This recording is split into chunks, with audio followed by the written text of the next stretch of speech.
Assalamualaikum warahmatullahi wabarakatuh. Saya Umi Nur Hasana, NIM 0110221308. Saya merupakan mahasiswi Fakultas Dakwah dan Komunikasi, jurusan Bimbingan Penyuluhan Islam Universitas Islam Negeri Sumatera Utara. Bismillahirrahmanirrahim. Assalamualaikum warahmatullahi wabarakatuh. Innal hamdalillah nahmaduhu wa nasta'inuhu wa nastaghfiruhu wa na'udzu billahi min syururi anfusina wa min sayyiati a'malina may yahdihillahu fala mudhillalah wa may yudlilhu fala hadiyalah.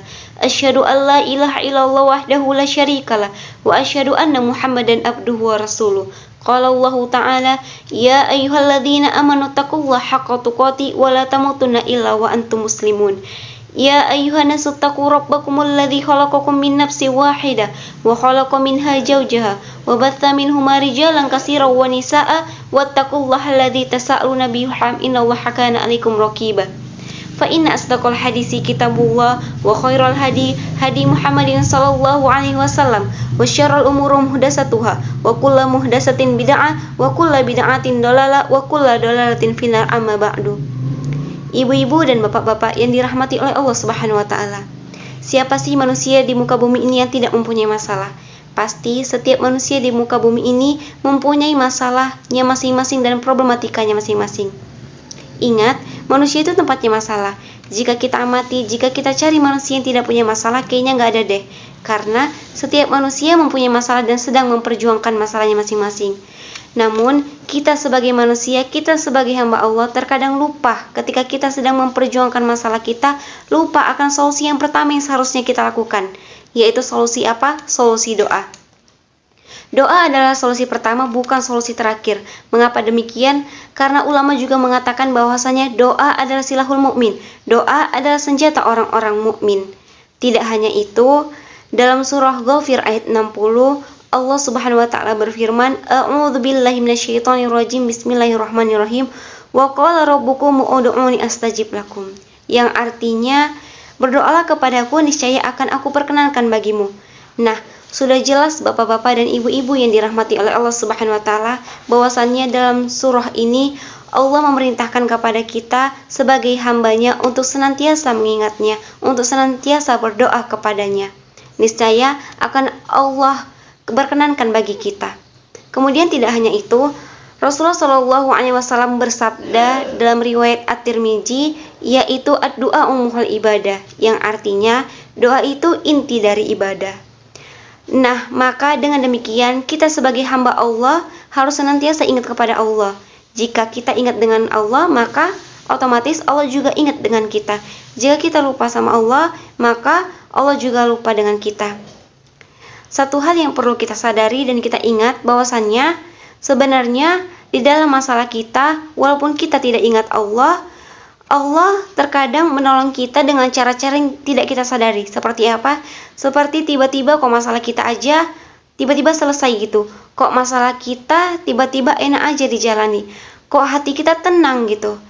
Mungkin Allah tidak langsung memberikan solusi, Allah tidak langsung menyelesaikan masalah kita.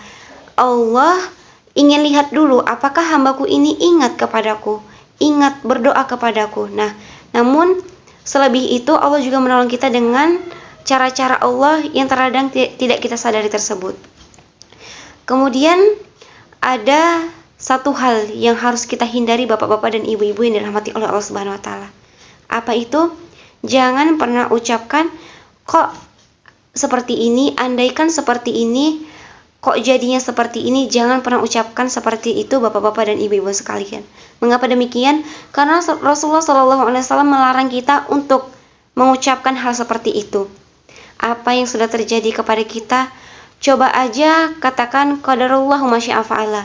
Sudah ketentuan Allah dan Allah sudah mengizinkan kita untuk menerima skenario itu. Nah, maka dengan itu ketika kita mempunyai masalah, cobalah untuk mencari solusi dan bersabar. Dan ketika kita mempunyai masalah, cobalah untuk berdoa kepada Allah. Mengapa demikian?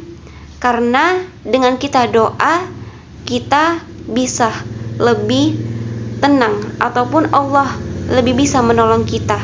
Karena hambaku yang satu ini ingat loh kepadaku. Nah, seperti itu. Kemudian ada satu hal yang harus kita selipkan dalam doa bapak-bapak dan ibu-ibu sekalian. Apa itu? Sabar, ridho, dan ikhlas. Mengapa demikian? Karena Allah tahu segala hal. Mana yang terbaik untuk kita Allah tahu. Jadi ketika Allah sudah menyusun skenario yang tidak sesuai dengan ekspektasi kita, coba selipkan ridho dan ikhlas. Karena yang menurut kita baik belum tentu menurut Allah baik. Dan Allah berfirman dalam surah Ali Imran ayat 159, A'udzubillahi minasyaitonirrajim, Bismillahirrahmanirrahim. Innallaha yuhibbul mutawakkalin. Yang artinya Allah itu mencintai orang-orang yang bertawakal, mencintai orang-orang yang berserah diri kepadanya. Maka segala skenario yang Allah buat untuk kita, walaupun kita sudah berdoa, meminta kepada Allah, cuman tidak sesuai dengan ekspektasi kita, cobalah untuk menerimanya, ridho akan semua yang Allah skenariokan untuk kita, karena Allah lebih tahu mana yang terbaik untuk kita. Mungkin itu saja yang dapat saya sampaikan, semoga bermanfaat. Kesalahan tentunya datang dari saya dan kebenaran datangnya dari Allah Subhanahu wa taala. Idza kana khairan yakni minallah, idza kana syarran yakni minni wa minasyaiton. Akhirul kalam. Assalamualaikum warahmatullahi wabarakatuh. مولاي صل وسلم دائما أبدا على حبيبك خير الخلق